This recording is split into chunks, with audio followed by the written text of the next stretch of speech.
Buenas tardes, espero que estéis ya preparadas porque hoy vamos a iniciar un viaje maravilloso. Solamente os digo eso. Estamos esperando a que se conecte nuestra compañera de viaje. Ella va a ser la que lleve el timón y nos acompañe. Se trata de Sara Fernández, ginecóloga en Love Fertility Clinic. ¿Y qué vamos a ver hoy? Bueno, es un tema apasionante y se trata del endometrio y todo lo que realiza, o sea, la función que realiza es absolutamente protagónica dentro de un proceso de reproducción humana. Os va a encantar. Yo estoy esperando ahora que se conecte. Mira, por aquí ya está. Saludo por aquí. Hola, Love Fertility. Vamos a ver. Venga, os va a encantar esto. Además, os tengo que contar un par de cositas con respecto a Love Fertility Clinic, así que espero acordarme. Venga, a ver. Aquí está Sara. Buenas Hola, tardes, Sara. ¿qué tal? Buenas tardes, ¿cómo estás? Muy bien, voy a subir un poco el volumen porque tengo muy bajito, pero es cosa Vale, yo mía, también ¿eh? lo voy a hacer. Ya está. No sé por qué. Bueno, te dije, nos volveremos a ver y así ha sido. Y me alegro un montón. Sara Fernández, ginecóloga en Love Fertility Clinic. Iba a decir lleva poquito tiempo, pero ya no es tan poquito, ya llevas un tiempecito ya en Love Fertility. Sí, más o menos unos 6 meses ya por Oye, aquí, has así visto que qué sí, rápido. A mí se me ha pasado volando, ¿eh? Y he de a mí también. decirte que todos los... No me gusta utilizar palabras anglosajonas porque suenan muy regular, pero me sale el feedback o las opiniones que recibimos de Sara son súper buenas. Te agradezco muchísimo que trates así a mis compañeras de batalla en reproducción asistida, La porque felicito también. es un viaje, hoy que hablamos de viaje al endometrio, es un viaje duro en el que necesitamos estar muy bien acompañadas por vuestra parte. Así que gracias por la parte que nos toca. Gracias a todas las pacientes que también pues, nos hacen el trabajo mucho más fácil y que sea tan bonito nuestro día a día. O sea que eso ante todo. Ya hablamos contigo en el primer directo, que es un trabajo que te apasiona, se nota, Sara, de verdad, y que es maravilloso. Y hoy, por ejemplo, que vamos a hablar de un protagonista tan importante dentro de la salud reproductiva como es el endometrio, que poco Sí. conocemos de él. Pues sí, la verdad es que yo creo que sí, que muy poco. Cada vez por suerte más, porque es algo que se hace más hincapié desde cada clínica, ¿no? No solamente está el embrión, el endometrio hay que pensar que hasta hace muy poquito, pues casi teníamos ecografía, anatomía patológica muy rudimentaria y poco más. Y gracias a estudios pues, relativamente recientes, cada vez somos capaces de ofrecer más opciones y más tratamientos a nuestros pacientes para mejorarlo. Podría ser que en el momento, sabemos ya bastante, os digo en la parte de pacientes, ¿no? Por todos los directos que hemos hecho, por todas las veces que os hemos escuchado en los lives que hacemos, pero podría decirse que esta parte que vamos a ver hoy es la más misteriosa dentro de la reproducción asistida y la que más locos os vuelve a los especialistas. Probablemente sí, y probablemente porque aún tenemos menos información de la que nos gustaría para dar respuesta a algunas de los problemas que vemos diariamente. Aunque, como os digo, por suerte cada vez tenemos más estudios en curso. Es también algo muy heterogéneo que abarca un montón de patologías que se pueden manifestar de la misma manera en un estudio inicial. Entonces, bueno, pues sí, es un mundo bastante complejo y que, bueno, la mayor parte de las veces, por suerte, pues acabamos dando con la tecla y solucionando el problema, pero bueno, aún hay camino por recorrer. Sí. Porque, mira, estamos hablando del endometrio, pero ¿qué pasa ahí dentro? O sea, realmente, ¿cuál es la función del endometrio? Yo estos días que he estado antes del directo preparándomelo un poquito y tal, he visto vídeos, recreaciones 3D sobre el endometrio y es para flipar lo que pasa ahí. ¿Nos lo puedes explicar así para Sí. iniciar el viaje, un mapa de ruta? Muy bien. Bueno, lo primero es qué es el endometrio y el endometrio es pues el interior de nuestra cavidad uterina, la mucosa que está recubriendo toda esa cavidad y por tanto es básico en el proceso de implantación, que funcione correctamente, que su aspecto sea adecuado. Y es un órgano que tiene unas propiedades únicas. No hay ningún otro órgano que cada mes se nos caiga y se regenere de manera espontánea, ¿vale? Y eso pues lo hace muy especial y muy relevante. De hecho, hay mujeres que incluso estando ya en menopausia, donde no tienen crecimiento endometrial de manera espontánea, utilizamos hormonas y de manera mágica ese endometrio crece, se desarrolla, ¿vale? Entonces es un órgano que es hormonodependiente, es lo primero que tenemos que saber. Es un órgano que es inmortal, ¿vale? Entre comillas, es decir, nunca no va a estar condicionado por la etapa vital de la mujer y, como os digo, incluso en momentos de menopausia podemos hacer que funcione, que vuelva otra vez a activarse, ¿vale? Y bueno, pues es un endometrio o sea, el endometrio es un órgano que no es constante, no es estable, sino que va evolucionando a lo largo del mes y esta evolución y estos cambios son fundamentales para que funcione de una manera correcta. Vale, el desprendimiento del endometrio, estamos hablando, o sea, claro, te voy a hacer una pregunta que para ti dirás, pues sí, Marian, pero claro, cuando tú lo ves así, el desprendimiento del endometrio es la menstruación, es la regla. Efectivamente, cada mes cuando tenemos la menstruación, ese órgano se desprende, se desintegra y al mes siguiente lo volvemos a regenerar. Y no es nada más que eso, que la propia menstruación, cuando se producen bajadas de los niveles hormonales, llega la señal para que ese órgano ya no es funcional, ya no lo necesitamos y tiene que otra vez volver a crecer para pues tener unas condiciones buenas de cara a buscar una implantación, a buscar una gestación. ¿Cuánta información esconderá el endometrio acerca de nuestra salud, verdad? Pues probablemente, de hecho hay muchas cosas aún a nivel inmunológico y demás que desconocemos. No sabemos aún medir bien y tratar de una manera adecuada. Cada vez, por suerte, conocemos más cosas, pero bueno, que efectivamente patologías sistémicas que afectan a otros órganos también pueden tener repercusión a ese nivel. Dices que cada mes puede ir variando, ¿no? Y bueno, y a lo largo de nuestra vida también. Con lo cual eso Sí. es bueno y puede ser malo, porque un endometrio sano de hace 3 meses puede ser que este mes comience a presentar alguna patología, ¿no? Efectivamente, por eso no nos sirve a veces a pacientes que vienen. Me han hecho un estudio hace un año. Bueno, pues hace un año sería de una manera y hoy puede ser de otra. Entonces tenemos que volver a valorarlo de manera detallada, sobre todo en pacientes que vienen con fracasos previos y demás. Al final, pues, por ejemplo, una infección, algo tan sencillo como una infección que podemos coger en cualquier otro órgano, en cualquier momento de nuestra vida, pues una infección de orina, lo que sea, lo mismo puede ocurrir a nivel uterino y que no se haya manifestado previamente. Entonces, bueno, pues eso, que los cambios son importantes y siempre hay que reevaluar las condiciones de ese endometrio. ¿Qué enfermedades son las más comunes del endometrio? Pues realmente, como te digo, es un pool bastante amplio, ¿vale? De patologías.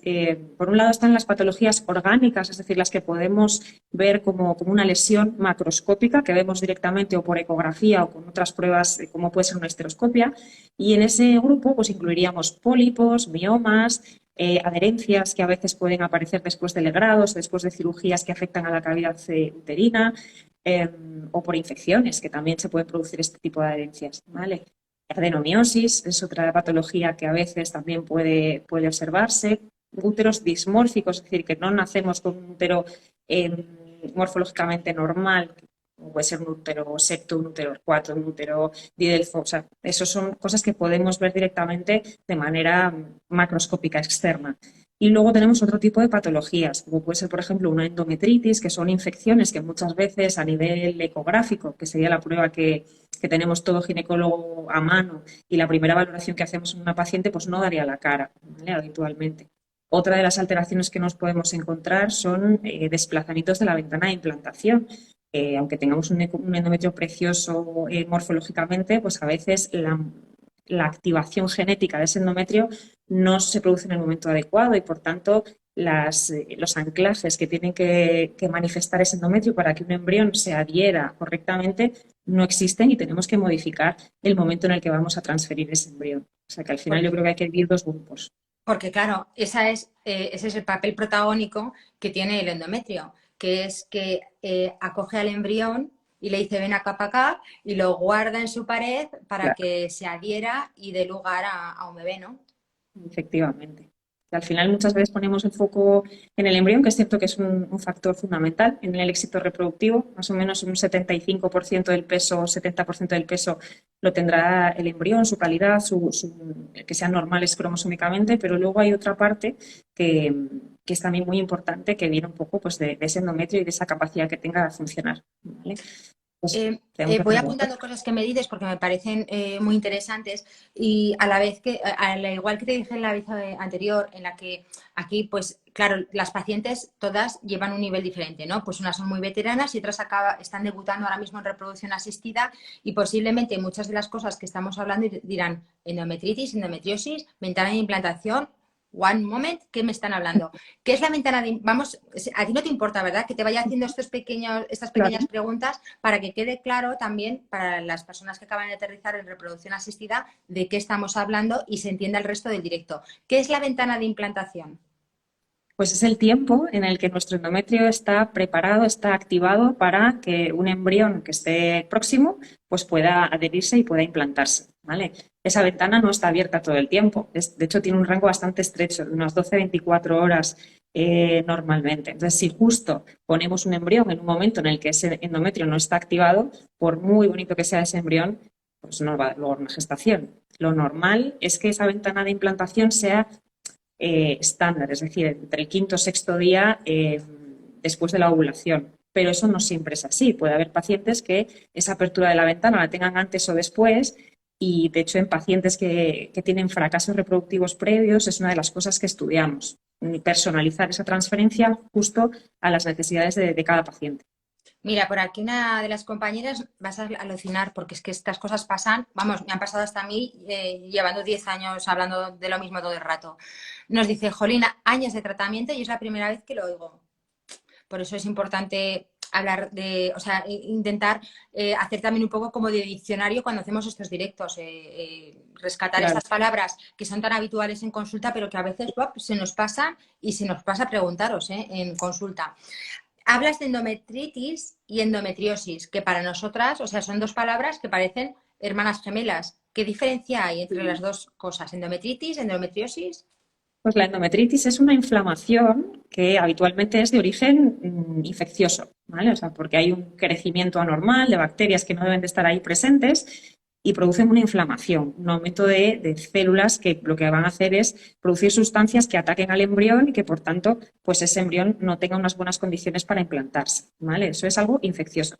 Y por otro lado está la endometriosis, que la endometriosis es la presencia de tejido endometrial, del propio endometrio, fuera de ese endometrio. Puede ser dentro de la pared, es lo que llamamos la adenomiosis, o puede ser que esos focos estén en otras zonas de la pelvis o incluso en otras zonas del cuerpo, como pueden ser los pulmones, tórax, otra zona, ¿vale? Pero o sea, la endometriosis no es más que la presencia de tejido endometrial fuera de su lugar habitual. No tiene nada que ver ni con infección, ni con, bueno, también produce inflamación, pero por otra vía diferente.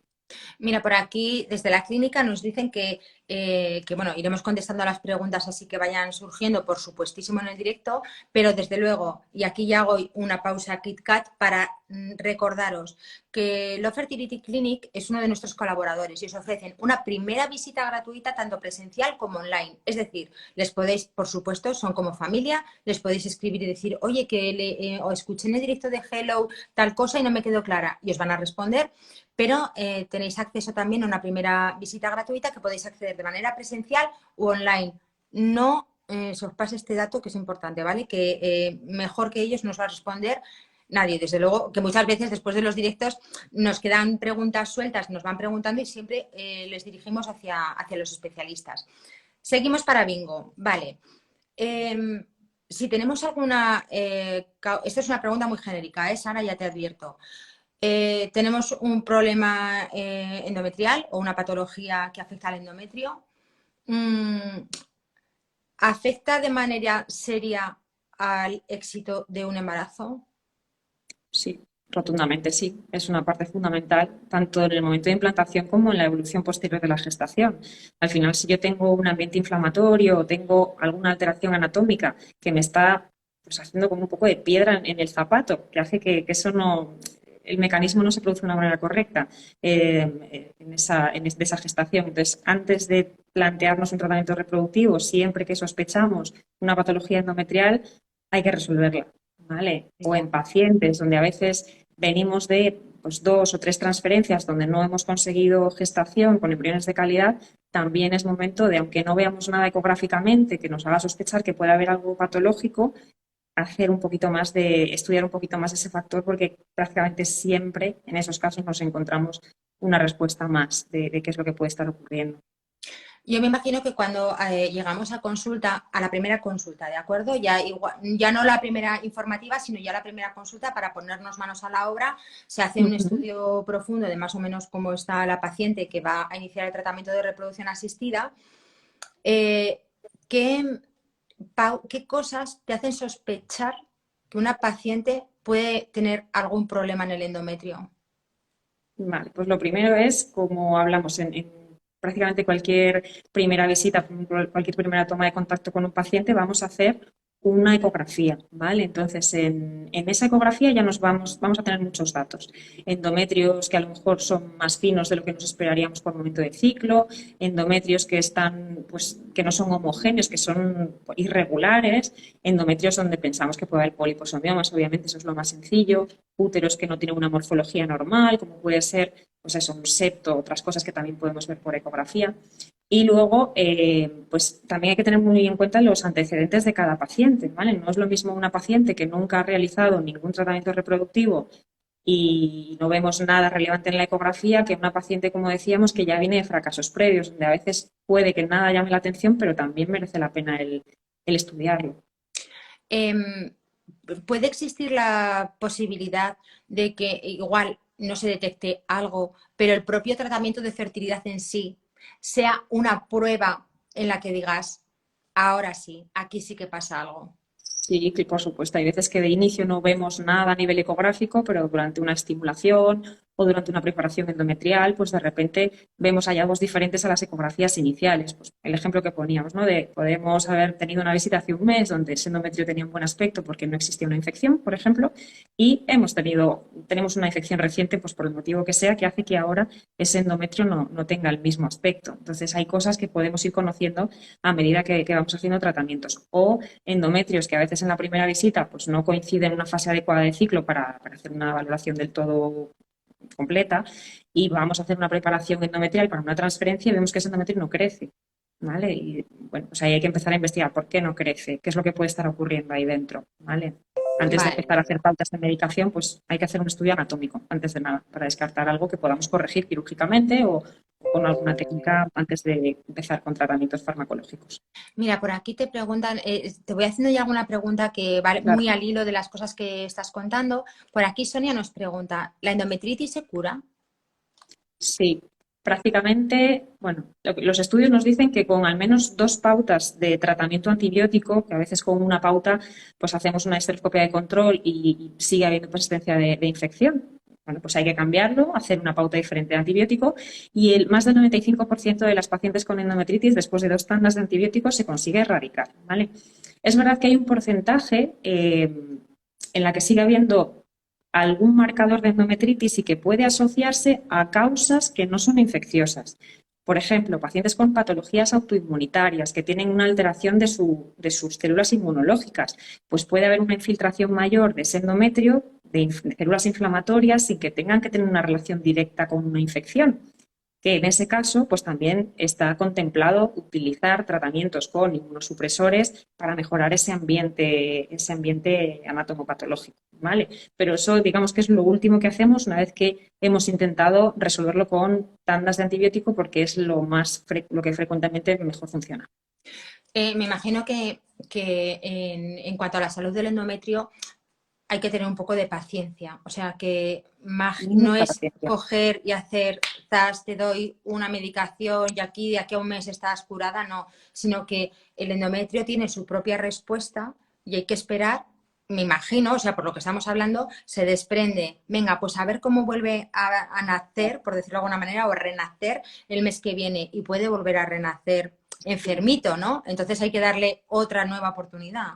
Sí, de hecho hay patologías como por ejemplo la adenomiosis, que es la endometriosis dentro de la pared uterina, donde sabemos que en algunas pacientes la utilización de análogos, que son bueno, como unas hormonas que frenan nuestra producción hormonal, sí que se asocia con mejorías en la implantación y demás, pero cuando al menos llevan 3 meses de ese frenaje. O sea que hay veces que para ver esos cambios a nivel endometrial sí que necesitamos tiempo y esto muchas veces resulta desesperante para los pacientes, pero tenemos que explicárselo y que al final lo que nosotros queremos es que que se embaracen a la primera vez que hagamos una transferencia, si no es posible, a la siguiente. Y merece la pena esperar, pero hacer las cosas de una manera adecuada. Y bueno, Y yo creo luego que ya la no mayor parte de solamente las por el veces, embarazo, que es lo que todas deseamos, o sea, tú, la paciente, yo, todos queremos que claro, todas se queden embarazadas cuanto antes, pero ya el dolor que produce este tipo de patologías, claro, que muchas veces afecta a tu efectivamente. vida diaria, es que no. Sí, sí, sí, es verdad. Que muchas de estas, pues es una adenomiosis, por supuesto que puede tener repercusión clínica. Hay otras patologías que son completamente silentes y que no las descubrimos hasta que eso, no hacemos una ecografía de control o no empezamos a investigar con técnicas un poco más complejas porque venimos de fracasos previos. Pero claro que hay veces que condicionan la vida de la paciente, sí, sí. Mira, por aquí van a llegar, ahora te voy a hacer algunas preguntas referentes a la endometriosis. ¿Es posible tener endometriosis y que no tengas un dolor de decir, Dios mío, no puedo dar? Entonces, Por claro, supuesto. como nos hemos instaurado en la idea de que la regla duele, que no es real, o sea, puede tener alguna molestia, de alguna contracción y tal. Si tenemos algún dolor que va un poco más allá de una molestia, ¿es conveniente que acudamos a vosotras para hacernos?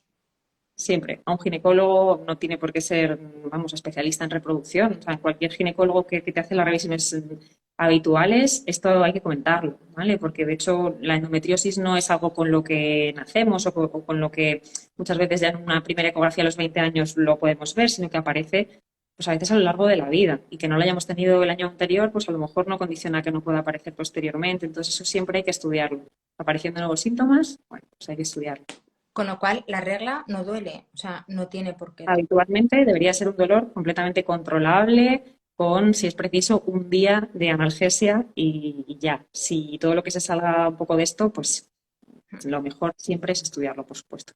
Vale, pues yo os invito, de verdad, en esto hacemos mucho hincapié en muchos directos. Por favor, si tenéis un dolor que de verdad que, como dice Sara, que va un poco más allá de lo normal, o sea, todo el mundo tenemos un umbral del dolor, ¿no? Pero si va más allá, por favor, poneros en manos de un especialista, porque puede ser que sí, puede ser que no, pero si es que sí, hay que poner remedio cuanto antes. Bueno, por aquí me encanta cuando pasan estas cosas. Cuando recibo comentarios que dice, recibimos un trato excepcional con Sara. Así fue todo, sobre ruedas. Me súper encanta cuando pasan estas cosas en directo. He conseguido, dice Arua, he conseguido curar la endometritis. ¿Puede volver a darse? ¿En cuánto tiempo? Puede volver a darse. Esto es como cuando nos curamos una IT, o sea, una infección urinaria. Pues Claro. intentamos cambiar pautas de vida para minimizar las probabilidades, porque también hay que un poco pues hacer preguntas, ¿no?, a los pacientes de qué es lo que hemos hecho en los meses anteriores que pueden condicionar que haya aparecido una endometritis para hacer esos cambios, ¿no? Nosotros, de todas maneras, la recomendación en una paciente que ya ha tenido una endometritis es utilizar probióticos, que en principio pues nos aseguren que vamos a tener una buena cantidad de bacterias buenas, que son imprescindibles para que el endometrio funcione de manera correcta, y ese número de bacterias buenas va a hacer más difícil que las malas puedan proliferar y puedan producir problemas. Entonces, en pacientes con antecedentes de este tipo, esa sería una de las recomendaciones, que habría que utilizar probióticos. Vale, siempre pautados por un especialista, entiendo, ¿no? O sea, no es en plan Sí, de, sí, bueno, voy por a tomar supuesto. probióticos por si acaso. Por supuesto, o sea, al final, como todo lo que decimos aquí, siempre es cada caso hay que valorarlo de manera individual por el profesional que conoce a la paciente, pero es verdad que suele ser una técnica como muy extendida en pacientes que han tenido este diagnóstico previo. Fenomenal, fíjate, nunca te acostarás sin saber una cosa más porque yo esto no lo sabía, por ejemplo. After You nos dice, gracias a Sara y su paciencia constante he aprendido un millón de cosas, siempre fiel Sara, y pone así, como corazones a tope. Me hace gracia, Sara, porque te da como vergüencilla que te lea Ay, estas sí, no cosas. sé. Es que a mí estas cosas se me da muy mal. O sea, yo, vamos, me encanta la clínica y el día a día con los pacientes, pero esto así de las redes es como, bueno, estoy empezando aquí Sara, a... a ver, hemos pasado ya 2 directos juntas. Estás Perfecto. en familia total. O sea, tú Ya lo sé, ven sí, aquí a sí. disfrutar, que es a lo que venimos siempre en los directos de Hello. Mira, por aquí nos dicen, un trastorno disfórico premenstrual podría afectar en el proceso de implantación. ¿Indicaría endometriosis? No tiene por qué. O sea, los cambios de humor asociados al momento por fluctuaciones hormonales es lo más frecuente. No, lo primero no tiene por qué tener una relación con la endometriosis. Hay muchas pacientes con endometriosis que no lo tienen y pacientes sin ellas que sí lo tienen. Y eso tampoco está demostrado que se asocie al éxito reproductivo ni a la posibilidad de gestar. Vale. Oye, antes has dicho una cosa, me voy a ir un momento del tema que estamos tratando. Ahora volvemos, chicas, a vuestras preguntas, pero es que no quiero que se me pase esto porque podría ser otro falso mito de estos que nos atontan un poco a las pacientes, ¿vale? Antes, cuando has hablado del legrado, hay una frase muy extendida, de hace 1000 millones de años, de mujer legrada, mujer embarazada. ¿Cuánto de realidad hay en esto? Pues a ver, la evidencia cada vez nos dice que menos, ¿vale? De hecho, hay estudios, no sobre pacientes que han sido legradas previamente, pero hubo un tiempo en el que se proponía el hacer un scratching, que es como un raspado de la cavidad endometrial antes de las transferencias, porque eso podía activar el endometrio, aumentando la inmunidad en pacientes que lo tuviesen disminuido para mejorar las probabilidades de que ese embrión pues, implantase. Y ya, bueno, pues hay una evidencia muy importante con miles de pacientes recogidas en estudios donde parece que esto no mejora las probabilidades de gestación, el hacer esto o no hacerlo previo a un ciclo de reproducción. Y sería un poco lo mismo que ocurría en el tema del legrado.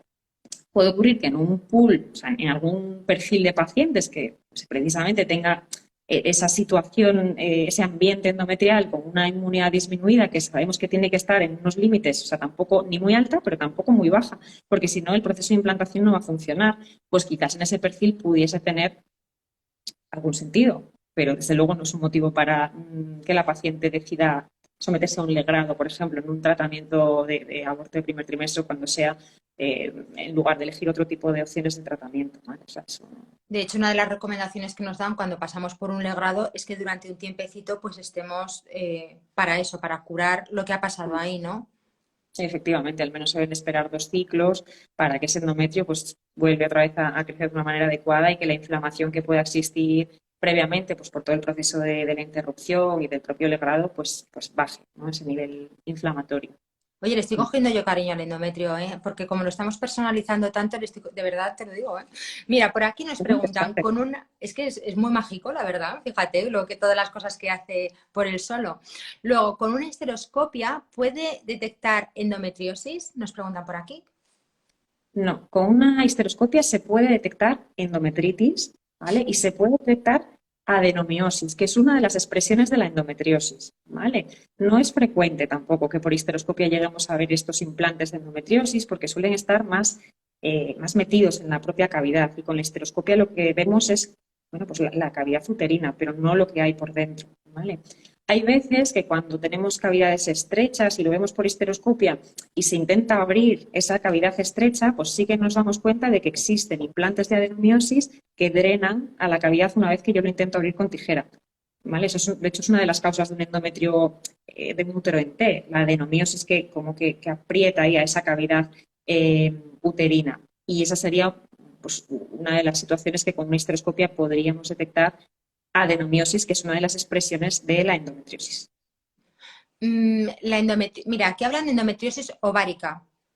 ¿Afecta al ¿La endometrio? endometriosis ovárica afecta al endometrio? Sí. Las pacientes con endometriosis sabemos que tienen pues, una resistencia mayor al papel de la progesterona. Es decir, el estrógeno hace que el endometrio a veces crezca como más gordote, como más feo. De hecho, en muchas preparaciones endometriales, no en todas las pacientes con endometriosis, pero sí es más frecuente que a veces tengamos que utilizar esto que hablábamos antes, los análogos, el decapeptil o un primo hermano, para frenar la producción hormonal, que la paciente no genere ni siquiera estrógenos propios para que esa hipersensibilidad que tenemos por resistencia a la progesterona pues haga que tengamos endometrios más bonitos, ¿vale? De esta manera, pero sí, claro que tiene un papel también sobre la implantación, por el que puede asociarse a adenomiosis y por esta propia resistencia que genera.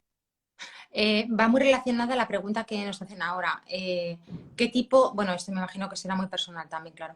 ¿Qué tipo de probióticos recomiendas?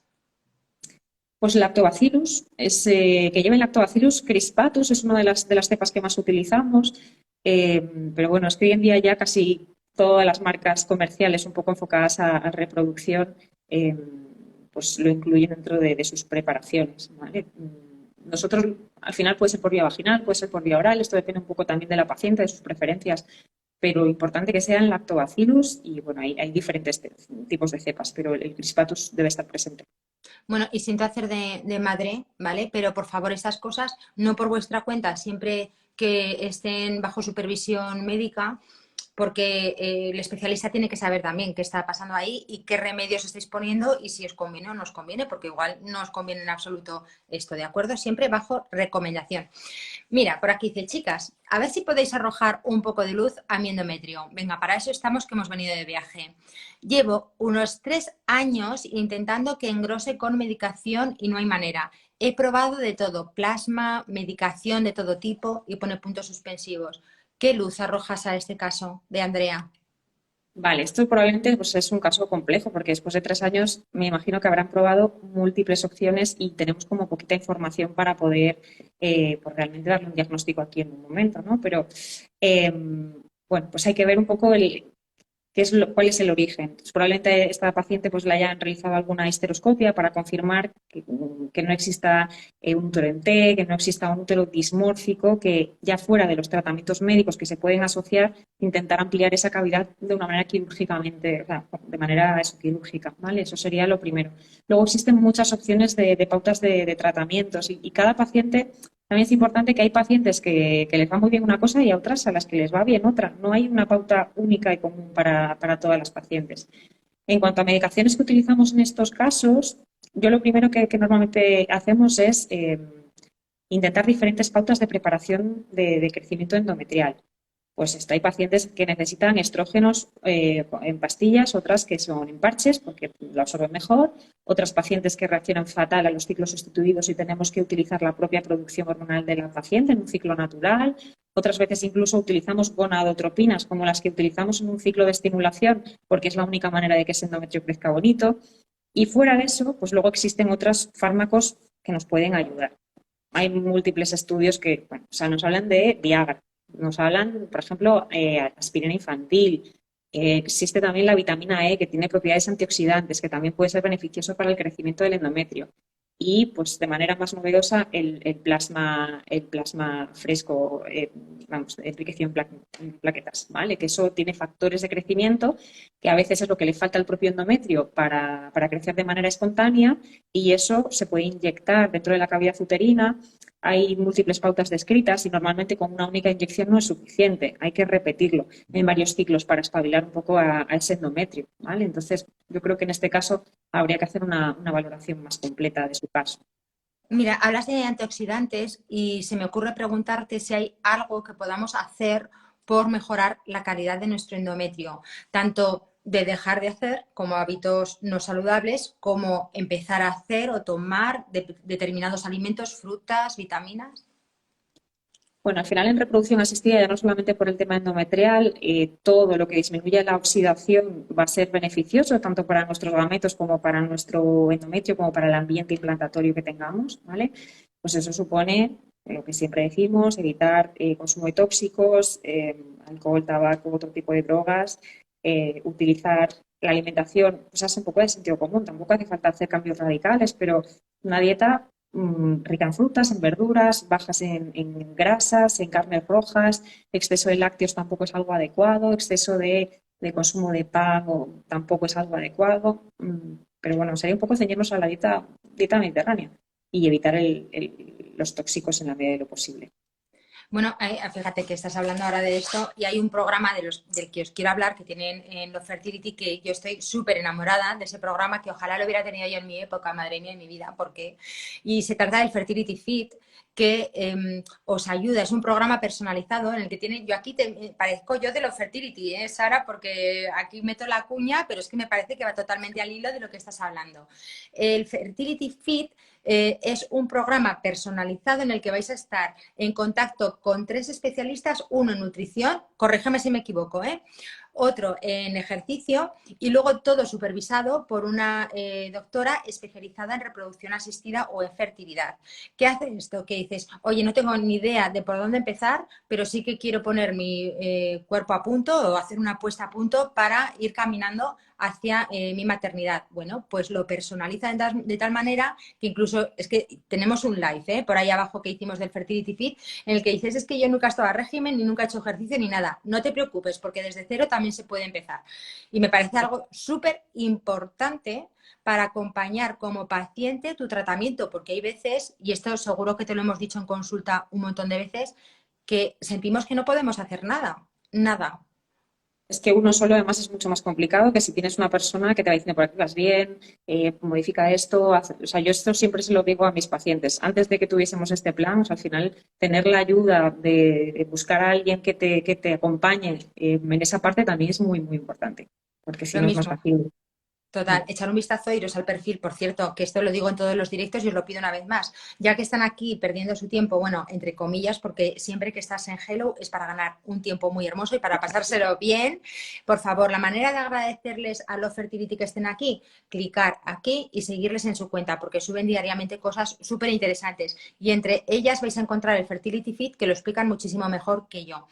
Oye, ¿te parece que vayamos a las preguntas que nos han ido llegando estos días? Hay un poco batiburrillo, entonces iremos a veces hablando del endometrio y otras nos han llegado preguntas genéricas. No te importa, ¿verdad? Que las hagamos así. Vale. Por supuesto. Mira, empezamos por una que sí tiene, bueno, sí tiene que ver con lo que hemos hablado y es un poco repetir, pero bueno. Para transferir siempre hay que preparar el endometrio con probióticos. Gracias. No es algo que utilicemos siempre 100%, o sea, es algo que siempre va a sumar, no nos va a venir mal. Y lo que pasa es que, bueno, es verdad que es algo que puede incluso a veces encarecer un poco el propio tratamiento, que ya muchas veces es un esfuerzo importante. Entonces, intentamos seleccionar el perfil de pacientes que más se va a beneficiar en esto, ¿no? Que pueden ser pacientes con antecedentes de endometritis, como hemos dicho, o pacientes en las que haciendo una biopsia endometrial nos hayamos dado cuenta de que tiene un porcentaje de bacterias buenas menor de lo ideal, aunque no haya una infección, pero sus bacterias buenas están un poco bajo mínimos, entonces ahí también reponemos. Pero como te digo, en cualquier caso, una paciente siempre que pueda va a ser algo positivo el utilizar probióticos porque va a mejorar ese ambiente, lo va a mantener estable al menos. Vale, ¿cómo afecta esto lo hemos hablado ya un poquito, pero aquí creo que hace una pregunta un poco más concreta, ¿de acuerdo? ¿Cómo afecta la adenomiosis al endometrio para el desarrollo embrionario? Nos dice que lleva 3 abortos ya. No sé si serán los 3 por esta causa, pero bueno, ella al menos ha pasado por Mm. este palo tan duro 3 veces. La adenomiosis es verdad que tiene varios efectos a nivel endometrial. Lo primero puede producir una alteración anatómica, ¿vale? de la pared, la deja más rígida y por tanto la extensión de esa pared va a ser peor en el momento de la implantación y eso puede condicionar pues, más posibilidad de aborto. Va a producir también que exista un patrón de contracciones uterinas diferente a lo que debería de ocurrir, o sea, más reactivo, cuando ahí tiene que haber un periodo de reposo, ¿vale? de contractilidad que no exista. También va a producir un ambiente inflamatorio, que puede ser una inflamación en exceso que también interfiera en el proceso de implantación o en el desarrollo posterior. O sea que eso es multifactorial, ¿vale? Y Vale. el problema es que a día de hoy tampoco existe un tratamiento que sea completamente efectivo en estas pacientes. Sí que sabemos que tienen menor tasa de éxito con tratamientos reproductivos y más tasa de aborto. Incluso esta pauta de medicación de la que hablamos, la utilización de análogos, se utiliza en algunos casos, pero es verdad que no hay una evidencia científica suficiente para animarnos a que a todas las pacientes con adenomiosis lo utilicemos porque no ha demostrado mejorar resultados. ¿Vale? Claro, es que Sara, estamos hablando de lo que hemos dicho al principio de todo, que el endometrio es un órgano en el que todavía hay mucho misterio alrededor de él y me imagino que lo vais tratando todo con mucho mimo y poco a poco, pero es también dependiendo de cómo responda el endometrio en función Claro. de lo que se le aplique, ¿no?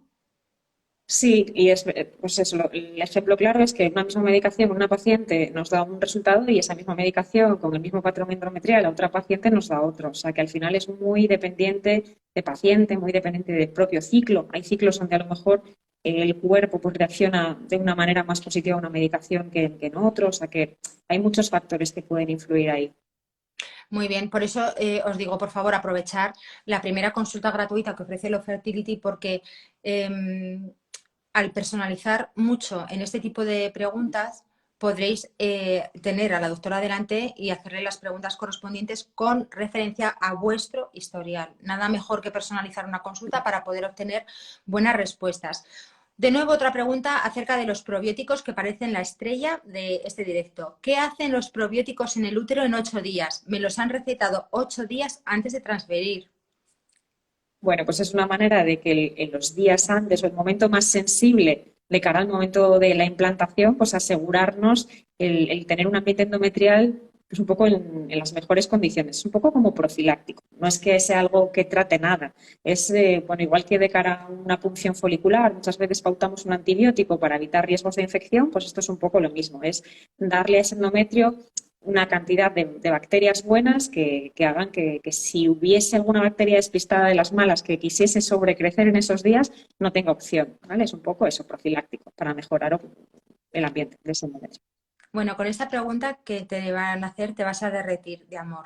Dice, ¿hay algo que yo haya podido hacer mal para tener endometritis o simplemente sale porque sí? Por favor, cariño mío, Arúa, un abrazo muy fuerte, pobrecita mía. Claro, por Dios, ninguna cosa, o sea, ninguna patología, vamos, por desgracia de las pacientes que tienen que pasar por este tipo de tratamientos, habitualmente tienen nada que ver con la actividad de cada uno, con lo que las decisiones de cada uno. Esto pues viene y viene, ¿vale? O sea, que eso lo primero, culpa fuera. Y bueno, hay una susceptibilidad de cada cuerpo para, igual lo mismo, igual que para una infección de orina, hay gente que es más propensa, pues para esto es lo mismo, ¿vale? O sea que por supuesto no hay probablemente nada que se pueda hacer para que tengamos más probabilidades de tenerlo, ¿vale? Bueno, una vez resuelta no tiene por qué volver otra vez a ocurrir. Muy bien. Mira, por aquí nos salimos un poco del viaje del endometrio y nos preguntan ¿cuántos días de progesterona antes de transferencia? Una pregunta muy genérica, pero que es muy interesante recordarla de vez en cuando. Pues habitualmente, en pacientes que no tienen un desplazamiento de su ventana de implantación, suelen ser 5 días completos de progesterona, ¿vale? Esto suele ser unas 10 u 11 dosis de progesterona, dependiendo de si la transferencia es por la mañana o por la tarde, depende un poco del centro y del funcionamiento, ¿vale? Pero eso, son 5 días completos de progesterona. Otra pregunta que seguro que no te hemos hecho nunca, las pacientes, con respecto a la progesterona. Oye, es que me la pongo, como nos la ponemos cada paciente, y se me escurre un poquito, está haciendo su efecto porque estoy perdiendo un montón de progesterona. Claro, el calorcito del cuerpo pues derrite un poco la progesterona y sale. Estas preguntas, si te hubieran dado 1 euro por cada vez que te hemos hecho esta pregunta, serías multimillonaria ya, ¿no? Completamente. Sí, Ve, pobre, sí, es normal, a todos nos es claro. bueno, pues muy lógico, pero Hombre, al final está y es una diseñado. pregunta, ojo, muy interesante, porque es cierto, dices, estoy perdiendo medicamento.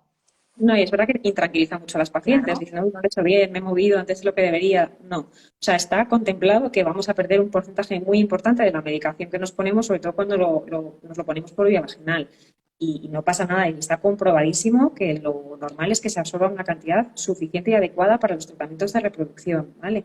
Hoy en día, además, prácticamente siempre antes de las transferencias embrionarias hacemos una medición de los niveles de progesterona y en pacientes, por el motivo que sea, que no tienen una buena absorción de esta medicación, pues incluso utilizamos un suplemento por otra vía subcutánea o lo que sea para compensar, pero es muy poco frecuente. Vale. Oye, otra pregunta con respecto a los medicamentos que ayudan en el tratamiento de repro. Y es muy frecuente también, y como nos lo han hecho varias veces por privado y siempre dirigimos al especialista, pero bueno, a ver si sirve por aquí también para recordar. Cuando nos indicáis que nos pongamos en el lápiz una cantidad de medicación, puede pasar que con los nervios o nos pongamos de menos o nos pongamos de más. ¿Qué hacemos, SOS? Porque ahí sí que de verdad se te hunde el mundo y te entran los 1000 sudores del mundo mundial. ¿Qué hacemos? Hablamos de administración de medicación tipo gonadotropina, o sea, de pinchazo. Exactamente. Que ponemos, Vale, nos decís 125 y hacemos ya. 200 o 85. Ay, Dios mío, ¿qué he hecho? Madre mía. Bueno, ¿Qué he hecho? bueno, pues lo primero, tranquilidad, porque todo es solucionable. Muy Además, bien. un día de manera puntual tampoco va a tener una repercusión probablemente sobre el resultado del ciclo. Y siempre mejor de más que de menos, ¿vale? Eso sería lo que yo diría. O sea, que si tenemos dudas de, ay, es que no me he pinchado todo, bueno, pues compensamos y ponemos un poquito más. Tampoco es que, ¿vale? Que haya que ponernos dosis, venga, ya está, me pongo todo y no, pero bueno, No. que no pasaría nada. A veces la gotita que se nos sale, que a veces también angustia mucho, y no, es que me ha salido y entonces me he perdido al purgarla, nada. Todo viene contemplado con esto. O sea, las dosis que están descritas para los tratamientos los fabricantes contemplan que hay una parte que probablemente perdamos pues, al probar o lo que sea y no pasa nada, no va a condicionar tampoco de manera importante el resultado. Muy bien. O sea, que no pasa nada. O sea, que yo entiendo porque a mí también me pasó y te pones súper nerviosa y dices, Dios mío, ya la he cagado, ya esto ya no me va a funcionar. No, todo es solucionable Lo y al que es día siguiente, importante, como generalmente nos lo ponemos por la noche y por la noche yo sé que ya estáis viendo pasapalabra y no atendéis el teléfono, pues no os podemos llamar a ningún lado. Pero al día siguiente os llamamos y decimos, ¿qué me ha pasado esto? Y hay solución siempre. Así bueno, que, lo primero, que aquí tenemos un teléfono urgente, entonces sea a la hora que sea, siempre os contestaríamos, ¿vale? O sea, eso aunque muy estén viendo importante. pasapalabra, fíjate qué gente tan profesional, por Dios. O café con aroma de mujer, ellos cogen y te Lo atienden. que haga falta. Y después, aunque lo que es la gonadotropina no es algo tan importante, lo que sí es muy importante, ¿vale? Es la utilización del antagonista. Si estamos Ah, utilizando también antagonistas, eso sí que no se nos puede olvidar, porque eso sí que podemos echar a perder un ciclo, ¿vale? O si tenemos dudas de si creo que la medicación he perdido mucha, pues ahí sí merece la pena, si no podemos consultar en ese momento con nuestro médico, lo que sea, que nos pongamos una dosis de refuerzo, porque sí es importante no tener un escape de ovulación y que todo el ciclo se pierda. generalmente esta otra medicación se pone por la mañana, ¿verdad? Me parece que es No, así. normalmente los ponemos a la vez. A la Las vez. dos se pone por la noche, sí. Vale, vale, vale. Vale, de acuerdo. Igualmente, os damos un toque y nos Claro, contáis qué y ya podemos está. hacer. Y si no, si en tu clínica, por ejemplo, no te atienden por la noche ni cuando están viendo pasapalabra, les llamas al día siguiente y calma, que no va a pasar nada, que seguramente todo se puede solucionar. Mira, por aquí vamos a volver otra vez a las preguntas que nos están haciendo en el directo, luego volvemos a las que nos han dejado estos días. ¿Las enfermedades autoinmunes afectan al endometrio? Hemos Pues comentado antes algo ya. probablemente sí. Pues esto que estábamos hablando, ¿no? En el endometrio, para que se produzca todo el proceso implantatorio, cada vez conocemos más cosas y cada vez conocemos pues, que tiene que haber un porcentaje de un tipo de leucocitos, un porcentaje de células inflamatorias X. Entonces, en pacientes que ya tienen una alteración de base sobre esa producción de anticuerpos o del tipo de célula inflamatoria que sea, pues claro que puede tener también una repercusión a nivel endometrial. El gran problema es que aún a día de hoy no tenemos una manera eficaz o una manera que esté contrastada por alguna sociedad científica que nos diga, pues esto es lo que tenemos que medir y de esta manera es como lo tenemos que tratar cuando nos encontramos tal alteración, ¿vale? Porque además una cosa son las alteraciones a nivel sanguíneo y otra que muchas veces no tiene correlación con lo que nos encontramos a nivel endometrial, ¿vale? O de endometrio. No, son dos tipos celulares diferentes y porque tenga una alteración a nivel sanguíneo no significa que eso también se reproduzca a nivel uterino y viceversa. Entonces aún es difícil el poder hacer ese diagnóstico y ese tratamiento dirigido a pacientes con una enfermedad autoinmune. Mira, otra pregunta muy interesante. ¿Un mioma que está muy cerca del endometrio puede alterar a la implantación? Esta pregunta también nos la han hecho muchísimas veces. Pues depende de cuánto de cerca, ¿vale? Lo más frecuente, o sea, cuando es un endometrio que decimos que deforma la cavidad porque lo empuja o porque incluso sobresale a la propia cavidad, sí, en ese caso hay que tratarlo, ¿vale? Si es un endometrio que está cerca pero no produce una deformidad de la cavidad, en principio no sería una indicación de tener que tratarlo, porque los tratamientos en pacientes que desean un embarazo, cuando tenemos un mioma a día de hoy, pues se reduce prácticamente a la cirugía, ¿vale? Hay otro tipo de técnicas, pero no tienen aún suficiente evidencia como para utilizarlo en perfil de paciente estéril. Entonces, una cirugía siempre va a tener una repercusión, que lo primero es esperar un tiempo hasta que ese útero cicatriza correctamente y tiene unos riesgos, a veces incluso de tener que acabar haciendo una histerectomía. Entonces, no es algo que podamos recomendar de manera liviana o fácil a una paciente. Venga, quítate el mioma. No, o sea, lo Ya. hacemos siempre cuando existe realmente una evidencia de que eso nos va a afectar al resultado reproductivo.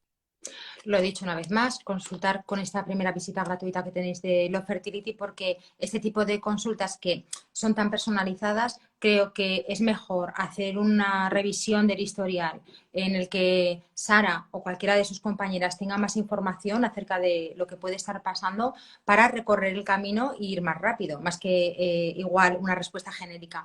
Mira, en una eco 3D, nos dice Margie, ¿se puede ver si hay problemas en el endometrio? Si es un problema, pues por morfología de la cavidad uterina, por ejemplo, sí, lo podríamos ver en una eco 3D, o si es por un problema, por la presencia de un pólipo, de un mioma, algo que es orgánico, ¿vale? Eso es lo que podríamos ver con una ecografía 3D, pero no seríamos capaces de detectar una alteración en la ventana de implantación, o una inflamación, o una disbiosis, que es como una alteración en la flora buena de ese endometrio. Eso no lo podríamos ver con una ecografía 3D, ¿vale? Solo cosas orgánicas que se manifiestan de manera pues evidente con una técnica de imagen. Mira, y por aquí Guillermina me pide por favor, por favorcísimo, que te pregunte por los factores de crecimiento. Yo no sé si antes me ha hecho alguna pregunta relacionada a esto y se me ha pasado. Si es así, discúlpame. Pero me dice, vaya, pregúntale por los factores de crecimiento, por fin.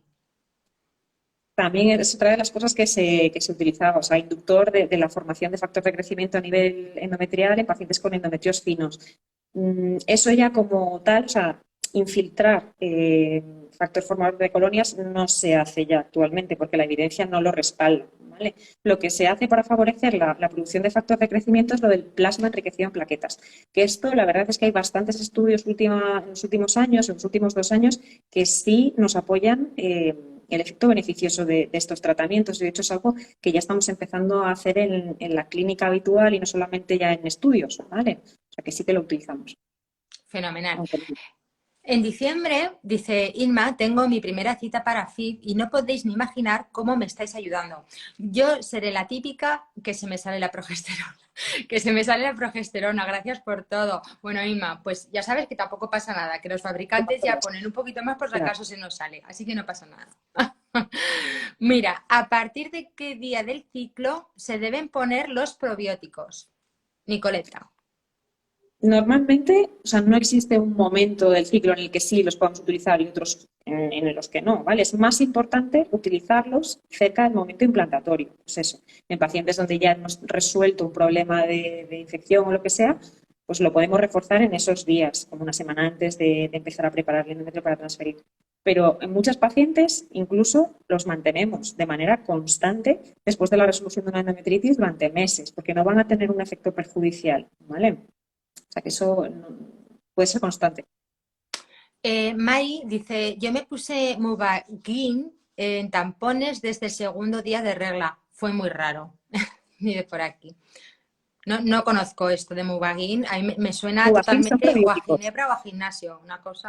Sí, Mubagin son probióticos vaginales, pues es uno de los que utilizamos en nuestra práctica clínica para intentar mejorar eso, ese porcentaje de bacterias buenas que deberíamos de tener a nivel endometrial. Y bueno, pues como decíamos, puede ser por 2 vías, o por vía vaginal o por vía oral, que muchas veces les puede resultar más cómodos a algunos pacientes, eso dependiendo un poco de la preferencia.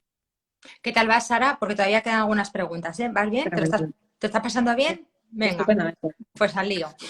¿En qué momento hacéis prueba para ver si la ventana de implantación está bien o está movida? Vale, mira, la alteración de la ventana de implantación es algo que no suele ser demasiado frecuente. En pacientes con un diagnóstico de fallo de implantación, es decir, cuando llevamos unos 3 embriones en estadio de blastocisto de buena calidad transferidos y no hemos conseguido embarazo, ahí es cuando tenemos que pensar en un fallo de implantación. Y en ese pool de pacientes, más o menos un 30% está escrito que pueden tener una alteración de la ventana de implantación. O sea que en un 70% de las pacientes con fallo de implantación no existiría esta alteración. Entonces es algo que nosotros planteamos habitualmente cuando llevamos 2 o 3 embriones transferidos.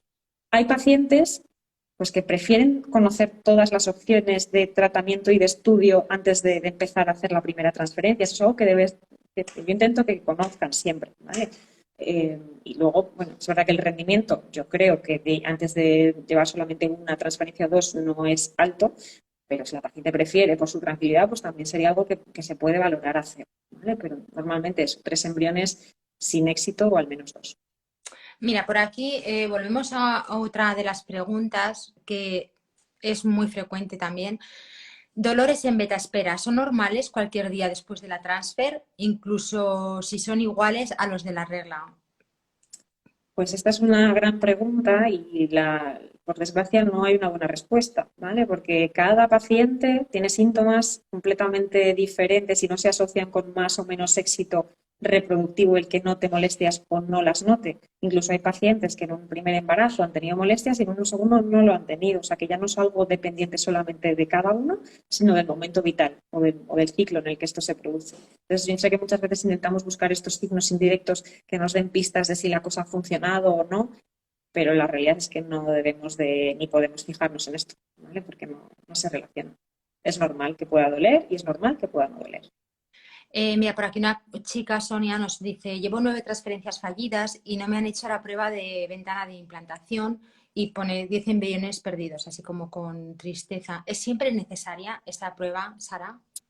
No, o sea, no es que sea, a ver, antes yo en una paciente, cuando ya llevamos eso, 2 o 3 embriones transferidos, hay que ver cada historia, ¿vale? De cada paciente. Esto es muy difícil poder decir un diagnóstico, qué es lo que puede estar ocurriendo en el caso de esta paciente, ¿vale? Pero lo primero, como hablábamos un poco al principio, es pensar en los embriones, cómo son esos embriones, porque pueden ser morfológicamente maravillosos, pero que luego cromosómicamente no sean normales. Entonces, muchas veces hay pacientes que saben esta información, pero que no tenemos ese diagnóstico genético embrionario y como a veces es una cosa que hace que sea muy costoso el tratamiento y eso quizás no lo puedo asumir, pues vamos a estudiar otras cosas que son menos probables, ¿no?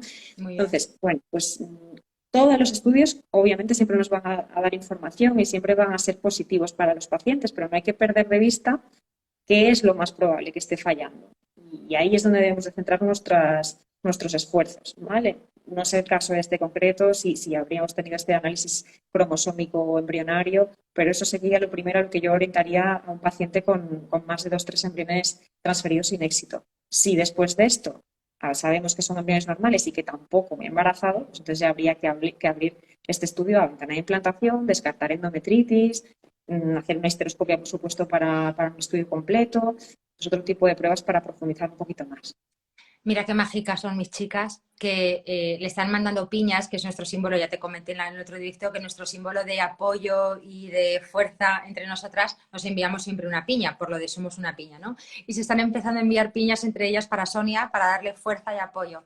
Así que yo ahora, mientras te lanzo la siguiente pregunta, Sonia, yo te voy a poner mis piñas y las de Sara, ¿de acuerdo? Esas piñas que te voy a poner son para ti, cariño.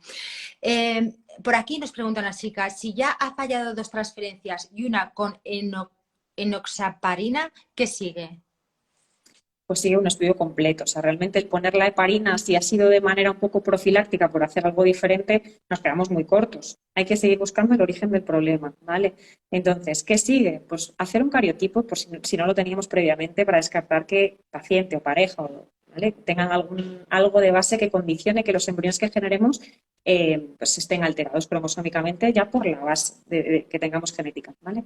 Si habría que hacer una histeroscopia, descartar inflamación, endometritis, ver porcentaje de bacterias buenas, que eso también es otra cosa importante. Habría que hacer un estudio de coagulación ampliado, realmente saber si hay una indicación de tener que utilizar una heparina, un adiro, lo que sea, ¿vale? De tratamiento complementario. Y lo mismo, si no tenemos análisis de los embriones, antes de seguir con las siguientes transferencias, descongelar los embriones que tenemos, analizarlos y saber realmente el potencial que tenemos en estos embriones que nos quedan, ¿vale? Porque muchas veces pensamos, es mucho esfuerzo económico el realizar un ciclo con diagnóstico genético, pero es mucho esfuerzo también el transferencia, no me embarazo, tanto a nivel económico como a nivel psicológico y a todos los niveles, ¿vale? Entonces, muchas veces es mejor un único esfuerzo, pero ahí tengo información muy valiosa para tardar menos tiempo hasta conseguir gestación o en casos extremos donde todos los embriones están alterados, ahorrarme todas las transferencias por las que voy a pasar. Eso también a veces nos ocurre. Qué importante eso, Sara, gracias por apuntarlo. Previo a la transferencia, eco de control con visualización de algo raro en útero. ¿Podría ser endometritis? A veces sí, si vemos un endometrio como más engrosado, más blanquecino, puede ser algo sugestivo de una endometritis, pero no se puede hacer un diagnóstico de endometritis por ecografía en ningún caso, ¿vale? El diagnóstico de endometritis siempre va a ser por aspecto directo de la histeroscopia, visualmente pues ver que haya edema, micropólipos, algo a nivel de ese endometrio, por análisis de la anatomía patológica de las muestras que tomemos o por cultivo de la muestra, ver qué tipo de bacteria está sobrecrecida en ese ambiente. Mira, cuando hay esto es Miriam que nos pregunta, cuando hay 2 o 3 fallos de implantación, ¿primero pensáis en realizar test ERA o DGP a los embriones? Primero, sin duda, sería hablar de un DGP antes de pensar en una alteración de ventana de implantación, porque es algo mucho más frecuente, ¿vale? Que la alteración de la ventana de implantación. Cuando sé que el embrión que he transferido es normal, es euploide, no cromosómicamente normal, pues entonces sí que hay que investigar cosas menos frecuentes, ¿vale? Y una de esas sería investigar cómo es la ventana de implantación de esa paciente. Pero no hay que perder de vista que la principal causa de fracaso reproductivo es el embrión. Hemos dicho que el 70% es el embrión, el 30% es el endometrio. O sea que si yo no sé realmente cómo está ese embrión, aunque morfológicamente sea muy bonito, sigo teniendo una escasa información sobre lo que estoy transfiriendo. Muy bien. Oye, Sara, ha quedado alguna pregunta pendiente, pero como Instagram a veces nos corta el directo cuando justo llevamos una hora, no quiero que se nos corte el directo y quiero hacerlo redondito y bonito, que quede bien. Así que yo os invito de nuevo a contactar con Fertility Clinic para las preguntas que hayan quedado pendientes. Por favor, es que son familia, ¿vale? O sea, que no van a tomar en cuenta nada, van a intentar contestar a todo. En algún caso, seguramente os recomendarán que accedáis a su primera visita gratuita para hablar en mayor profundidad el tema que os preocupe. Y os dejo en muy buenas manos, de verdad, tanto con Sara como con sus compañeras de equipo, que son maravillosas todas. Hasta las chicas de recepción son una maravilla, de verdad, os felicito por el equipazo que tenéis. Sara, ¿qué tal te lo has pasado en este segundo directo? ¿Vamos a por el Muy tercero bien. o qué? Total, yo ya estoy como en casa, o sea que fenomenal, cuando queráis y un placer. Muchísimas gracias a todas y a todos los que habéis compartido este ratito con nosotros y por supuesto a ti por No. acompañarme. Así que Siempre, muchas siempre a gracias. ti, Sara, de verdad. Eres bienvenida a nuestra casa y muchísimas gracias por tu paciencia y por lo bien que nos explicas todo. Muchas gracias, corazón mío. Pasa buena semana. Igualmente. Un Adiós. abrazo y gracias a vosotras por estar. Lo dicho, tenéis al otro lado el Fertility Clinic para atender vuestras consultas, ¿de acuerdo? Un abrazo muy fuerte. Gracias.